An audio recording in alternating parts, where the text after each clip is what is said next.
کہ جس طرح ان کا اختیار تھا تو اس کو ریگولائز کرنے کے لیے تمام وکلا تنظیموں تمام بار کونسلز کی طرف سے جو ہے وہ یہ مطالبہ تھا اور اس مطالبے کے مطابق ہی کیا گیا تھا. اب بھی جتنے جو وکلا جو ہے سوائے وہ اگر سیاسی بات کی بات نہ کریں تو وہ اس بات کو تسلیم کرتے ہیں کہ یہ جو قانون بنا وہ اپنے ٹھیک بنا ہے. اور لیکن اس کا بعد جناب ہمارے جو چیف جسٹس صاحب ہیں عمر عطا بدیال صاحب جن کی بڑے عرصے سے بڑی واضح لائن نظر آ رہی ہے اور پتہ نہیں بدقسمتی سے مجھے نہیں سمجھ آ رہی کہ ایک چیف صاحب جو بیٹھے ہوئے ہیں دیکھیں جو عدالتیں ہوتی ہیں وہ قانون کے اندر جو ہے وہ باندھی ہوتی ہیں اور قانون و آئین کے مطابق چلنی ہوتی ہیں. جج نے کرسی پہ بیٹھنا کیسے ہے, اٹھنا کیسے ہے, لکھنا کیسے ہے, بولنا کیسے ہے, اپنے آپ کو میڈیا سے دور کیسے رکھنا, اپنے آپ کو سیاسی معاملات سے کیسے دور رکھنا, یہ پورا ایک لکھا ہوتا ہے. اور وہ کہہ رہے ہیں کہ جی میں نے جو پیغام دیا پہلے جب انہوں نے بازار نقوی جن کے خلاف کرپشن کیسز بھی ہیں اور یہ بہت حد تک سچ بھی ہے اور ان کی آڈیو ویڈیوز بھی لکھ رہے تو ان کو شامل کر کے انہوں نے کہا میں نے ایک پیغام دے دیا ہے. اور کل جو بینچ بنایا تو انہوں نے گھر پہ پھر پیغام دے دیا. تو ایک چیف جسٹس کیسے پیغام دے سکتا حکومت کو, اور وہ اس کے پیغام کا اگر پیغام کی بات آ جائے تو پھر وہ سارا جو ہے وہ آپ کو اندازہ ہو جائے گا کہ وہ جو بھی ان کی جو بلڈنگوں نے کھڑی کی ہے عمارت کھڑی کی ہے وہ تعصب پہ نفرت پہ اور ایک مخصوص سوچ پہ کھڑی کی ہوئی ہے. اور جبکہ یہی کسی بینچ کی سب سے بڑی نااہلی ہوتی ہے یا اس کی وہ کیا کہتے ہیں اس کی جو ہے وہ اس کی ڈسکوالیفیکیشن ہوتی ہے. بہرحال جو بھی ہے جو میرا شروع سے وجہ سنا ہے کہ پاکستان کے اندر جان بوجھ کے معاملات کو بگاڑا جا رہا ہے. عوام دیکھ لیں کہ مہنگائی بے حساب ہے, لوگ جو ہے وہ سڑکوں پہ پاگلوں کی طرح گھوم رہے ہیں. آپ کسی سے بندے کو پاکستان میں کسی بندے کو جو لوگ خوشحال لوگ تھے جو لوگ جن لوگوں کے گھر کے معاملات ٹھیک چلتے تھے اگر کبھی ان سے پوچھ رہے ہیں تو وہ پھٹ پڑتے ہیں کہ ہمارے معاملات کیا ہیں, کس طرح کا ہم نے اٹھایا ہوا ہے اور کس طرح کے ہمارے ادارے کام کر رہے ہیں. اس کا میں ایک چھوٹی سی مثال اور دوں. میں ہمیشہ سے ناقد رہا ہوں. سیاسی عمل کا ناقد کوئی نہیں ہوتا ہے, بالکل الیکشن ہونے چاہیے, ہر وقت الیکشن ہونے چاہیے. آپ نے 70s میں 1 یونٹ بنایا تو 1 یونٹ کے آپ نے خمیازہ بھگتا ہے. آپ اگر تمام اختیارات پنجاب کے حوالے کر دیں گے, 3 ججز جو ہے یہ پنجاب کے تھے جن کے بارے میں جن کو تخت لاہور کے جج کہا جاتا ہے, اور پنجاب کے اندر آپ الیکشن اگر پہلے کروا دیں گے تو اس کا مطلب ایک ٹرینڈ سیٹ ہو جائے گا کہ جس کے بعد آپ نے باقی صوبوں کو ڈکٹیٹ کر کے آپ نے وہ کروانا ہے. پھر وہ ملک جس کی اکانومی شٹر ڈاؤن ہے, جس میں ڈیفالٹ اس کے سروں پہ منڈلا رہا ہے, دوست جو ہے وہ ساتھ چھوڑ چکے ہیں, انویسٹر بھاگ چکا ہے, ملک کے اندر جو ہے وہ پریشانی ہے, بدحالی ہے, بے چینی ہے, غربت ہے, مہنگائی ہے, اس ملک کے اندر اگر آپ ڈبل خرچہ کر کے تو آپ کریں گے تو اس ملک کے عوام کا ویسے کبھی کسی معاملے میں کنسنسس نہیں ہوئے, کبھی کسی اعتبار نہیں ہوا. آپ مردہ شماری کو دیکھ لیں, کبھی قوم نے اس کو قبول نہیں, کبھی کرکٹ میچ ہار جائیں تو اس کو بھی قبول نہیں کیا, کبھی عدالتی فیصلوں کو قبول نہیں کیا. جس ملک کے اندر اتنی ڈویژن موجود ہو تو آپ اس طرح کے فیصلے کریں گے تو اس ڈویژن کو مزید بڑھائیں گے اور ملک جو ہے وہ مجھے نہیں سمجھ آ رہی کہ اس کو لے کے کہاں جایا جا رہا ہے. ججز اگر 8 ججز چیف صاحب کے بینچ گروپ میں موجود ہے تو 15 میں سے پھر 8 کا فیصلہ اگر آنا تو وہ فیصلہ انہیں کو ملنا تھا. لیکن یہ ہے کہ اگر تھی حکومت کی یا جو باقی جماعتوں کی تو اب ایک مخصوص ایک پیرائے میں کھیلا جا رہا ہے. اور جو سب سے بڑی جو ہے وہ جو لوگ پاکستان کے معاملات سے واقف ہیں یا جن لوگوں کا تعلق ہے یا جو ہمدردی رکھتے ہیں وہ پریشانی میں کا شکار ہے اور سمجھ نہیں آ رہی کہ معاملہ کہاں جائے بیٹھے گا. پریشان ہے لوگ. لیکن اب تو الیکشن کی توجہ تو نہیں رہی کیونکہ الیکشن تو ہونے ہی ہونے ہیں, چلے 2-4 مہینے بعد. اب تو جو آپس میں ٹکراؤ ہو رہا ہے اس کی وجہ سے بے چینی پائی جاتی ہے. تو اس طرح ہی جی دیکھیں پاکستان کے اندر سیاست کبھی بھی آئیڈیل نہیں رہی ہے. کبھی کسی نے الیکشن کو مانا نہیں ہے. یعنی 70 کے الیکشن جس کے بارے میں کہتے ہیں وہ فری اینڈ فیئر ہوا تھا تو وہ آپ کے ملک کے 2 لاکھ کرنے کے موجب بن گیا تھا. جب کسی ملک کے اندر اس طرح کے ڈویژن ہو, اتنی تفریق ہو تو میں ناقد ہوں اور میں خلاف بولتا بھی ہوں. لیکن خلاف کسی ذات کے لیے بولتا ہے, میرا اکثر سیاسی بات سے نہیں ہے. لیکن بدقسمتی سے عمران خان صاحب نے اس سیاسی ماحول کو جتنا برگندہ کیا ہے اور جتنی جو زبان انہوں نے اختیار کی ہے, پہلے بھی کبھی آئیڈیل نہیں تھی لیکن جس طرح کا انہوں نے کی ہے, سیاستدانوں کے درمیان کہیں نہ کہیں مفاہمت ہوتی تھی. کسی معاملے میں جا کے وہ مل بیٹھتے تھے, کہیں نہ کہیں بات ہوتی تھی یا عوام کے ایشوز تو وہ گئی. لیکن عمران خان صاحب نے سب کو اتنا کر دیا ہے کہ اب وہ تفریق جو ہے وہ کوئی کسی کے پاس بیٹھنے کے لیے تیار نہیں ہے. فوج کے اندر ڈویژن موجود ہے. آپ کو یاد ہوگا, میں نہیں کہہ رہا, شہباز گل نے ایک انٹرویو دیا تھا اور اس نے کہا تھا کہ نیچے والے رینکس اور بڑے رینکس میں جو ہے وہ فرق موجود ہے. سپریم کورٹ کا یعنی کل جتنے پاکستان نامور وکلا جو بھی ہیں انہوں نے کل کہا ہے، آج دیکھ لیں حکومت کی جو وہ اس کی جو معاملات ہے سارے،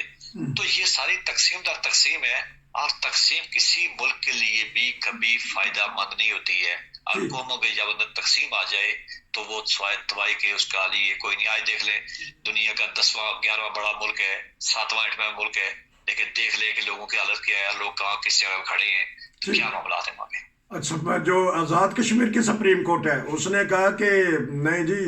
آپ نے تو توہین عدالت کی ہے، بلکہ نہ صرف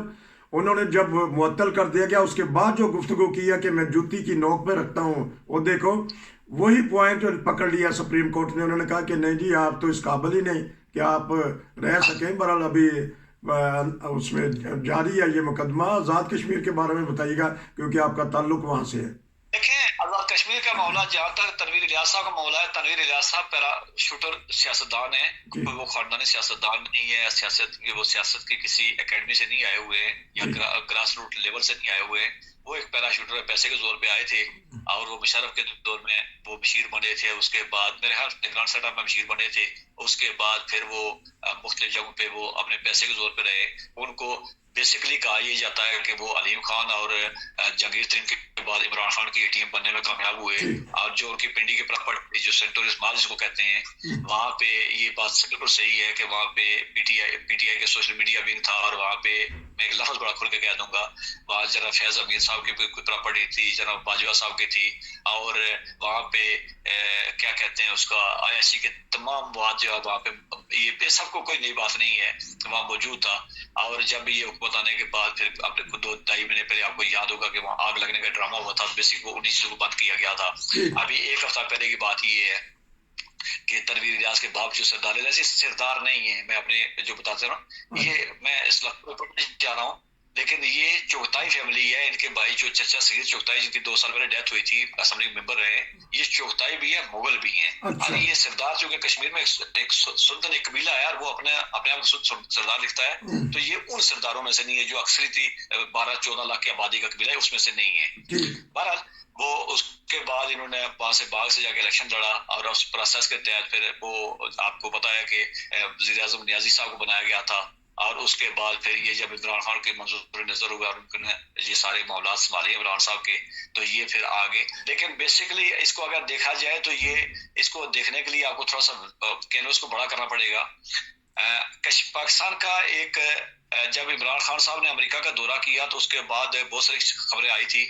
یاد ہوگا آپ کو، فوری طور پہ انڈیا نے 370 اور 35A ختم کیا تھا۔ یہ وہ تھے جس میں انڈیا جو ہے وہ اپنے آپ مرض نہیں کر سکتا تھا، وہاں پہ پراپرٹی نہیں خرید کر سکتا تھا، وہ ملازمتوں کی جو ہے وہ نہیں دے سکتا تھا، آؤٹ سائڈر جو ہیں یا اس کشمیر کے شخص کو جو ہے نا وہ تبدیل نہیں کر سکتا تھا، حیت کو تبدیل نہیں کر سکتا تھا۔ لیکن انڈیا کی بات کی سننے میں یہ آ رہا تھا کہ یہ دونوں کے بامی جو ہے وہ رضامندی سے ہوا، اور اس کے بعد یہ ہے کہ کشمیر کو بھی 4 صوبوں ریجن کے اندر تقسیم، آزاد کشمیر کی بات کر رہا ہوں، سو کالڈ آزاد کشمیر کو ہے، اس کو تقسیم کیا جائے گا۔ اور فاروق حیدر نے کہا تھا کہ میں جو ہے وہ شاید کشمیر کا آخری وزیر اعظم ہوں۔ تو یہ جو تنویر الیاس صاحب آئے تھے یہ بیسک اسی کے لیے آئے تھے، انہوں نے چند ہفتے پہلے سندھ اس کے لیے وہاں پہ زمین دی، خبریں یہ بھی تھی کہ KP کے ڈومیسائل پہ کچھ پولیس کو ملازمتیں بھی دی انہوں نے، اور ایک قرارداد بھی تیار ہوئی تھی۔ آج سے 1 ہفتہ پہلے کی آئی تھی کہ سپریم کورٹ جو ہے وہ پاکستان کے سپریم کورٹ کے فیصلے، چونکہ کشمیر کے سپریم کورٹ اپنی ہے تو ان کی عمل درآمد بھی ایسے ہوگا جیسے کشمیر کے۔ اب یہ ساری باتیں جہاں تک سردار تنویر کا یہ ساری باتیں ہیں وہ کبھی لگی لپیٹے رکھ کے بولے نہیں ہیں، چونکہ سیاسی آدمی تھے نہیں، سیاسی آدمی ہوتے تو ان کا بہت سارے ایک ان کی ٹریننگ ہوتی ہے، تربیت ہوتی ہے، اور وہ سوچ سمجھ کے بولتے ہیں، وہ کھلا کھلا بولتے رہے۔ لیکن بظاہر جو لفظ میں کہا کہ یہ جو ہوئے تھے کیا نام ہے، اس سے پہلے جن الفاظ پہ ان کو کہا کہ یہ اسٹے تو حقیقتیں یہ عدالتیں دیتی ہیں، اور اس کے بعد بعض کا پرولونگ بھی کرتی ہیں ان کو، اور مخصوص مفادات دے کے دیتی بھی ہیں، اس کے بعد ان کو من پسند بھی ہوتی ہے۔ میں بالکل قانون کا طالب علم ناتے مجھے معلوم ہے کہ ججز جو اپنے وکیلوں کو مرضی سے وکیلوں کو کہہ کے وہ بعض کا ریٹے کرواتے ہیں۔ ابھی جس طرح دیکھ رہے ہیں پاکستان کی بات کر رہے ہیں کہ سمی ابراہیم اور غلام حسین چودھری غلام نثار کی درخواستوں پہ جو ہے یہ لارجر بچ بنا ہے، تو اس نے اگر کوئی بات کی ہے تو دنیا جان میں یاد رکھیں، دنیا جان میں عدالتوں پہ تنقید بھی ہوتی ہے، ججز جو ہے وہ تنقید سے ڈرتے بھی ہیں، ججز وہ اپنے آپ کو دور بھی رکھتے ہیں، تو ہمارا یہ ہے. اب اس کا ایک تلخ پہلو یہ ہے کہ انڈیا سری نگر کے اندر جو ہے وہ میں 370-35 کی بات کرنے کا مقصد یہ تھا, انڈیا G20 کی وہاں کانفرنس کروا رہا ہے. دیکھیے کشمیر کا جو چھوٹا ٹکڑا جو ہے جس پہ 10-12 نام ضلع ہیں, تو وہاں پہ جس کو کنٹرول کر سکتا تھا وہاں دیکھ لیں انہوں نے وہ وزیر اعظم کو کس طرح کے فارغ کیا ہے. تنویر الیاس سے ہزار جگہوں پہ اختلاف کر سکتے ہیں, لیکن جوڈیشل ایکٹیویزم جو ہے یا جوڈیشل مارشل لاء کو کہنا چاہیے, وہ پاکستان میں ہو یا کشمیر میں ہو, وہ قابل مذمت بھی ہے اور قابل افسوس بھی اس لیے کہ جو عوامی نمائندے ہوتے ہیں ان کو کم از کم ان کا حساب کا جو ہے وہ عوام کے پاس ہی رہنا چاہیے. اور میں نے پہلے کہا تھا کہ دنیا جہان میں پارلیمنٹ کی یا جو ایوان ہوتے ہیں انہی کی سپرماسی ہوتی ہے اور ان کو بہت سے اختیار بھی ہوتے ہیں, تو یہ اس طرح کے کام نہیں آنے چاہیے. بہت شکریہ, آپ ماہر قانون تھے, انہوں نے بتایا پاکستان کی سپریم کورٹ اور حکومت آمنے سامنے, اور آزاد کشمیر کی سپریم کورٹ اور وہاں کے جو سابقہ وزیر اعظم ہیں وہ آمنے سامنے ہیں. دیکھتے ہیں کہ اونٹ کس کروٹ بدلتا ہے. ابھی عید کے بعد آخری بات آپ کو, وہ سپریم کورٹ سے ان کی اپیل خارج ہو گئی ہے. کل انہوں نے اس پہ اعتراض لگا کیا تھا, آج سپریم کورٹ سے بھی فارغ ہو گئی ان کی. یہ الگ بات ہے کہ وہ بعد میں جو لے والے. اور اس میں ایک آخری پوائنٹ کہ وہ آپ وہ قوم پرستی کا وہ چورن بیچیں گے, چورن نہیں بکنا ان سے. اچھا, اس لیے کہ وہ قوم پرستی والا معاملہ نہیں ہے, وہ کسی اور کے, وہ بھی جس طرح 70 سے لے کے یا پاکستان 47 سے لے کے کراچی معاہدے کے بعد سے کشمیر کے اندر اس طرح کا تسلط رہا ہے, جس طرح کے لوگ جو بھرتی کیے جا رہے ہیں وہ دیکھیں کشمیر جو ہے 4 بندے اس کو ہمیشہ کنٹرول کرتے ہیں جو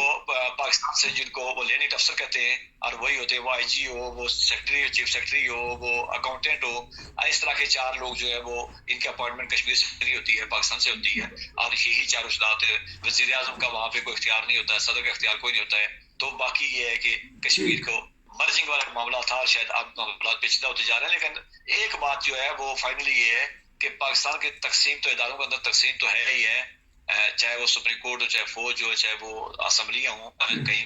سیاستدان ہوں. لیکن اس سب کے اندر وہ لوگ جو پاکستان کے نظام سے شاکی تھے, یا جو لوگ اپنے الگ شخص کے لیے ان کی آوازوں کو, وہ ان کی سوچ کو بھی تقویت ملے گی اور ان کی آوازیں بہت زیادہ اونچی اب ہو جائیں گی, اور یہ ملک کی یکائی کے لیے یا ملک کی یکانیت کے لیے یہ نقصان دہ ہوگا, بہت خطرناک ہوگا. تقسیم در تقسیم ہو چکی ہے ہماری قوم, ہمارے ادارے. آپ کا بہت شکریہ, انشاءاللہ آپ سے رابطہ رہے گا. نصیر کو اجازت دیجیے, السلام علیکم.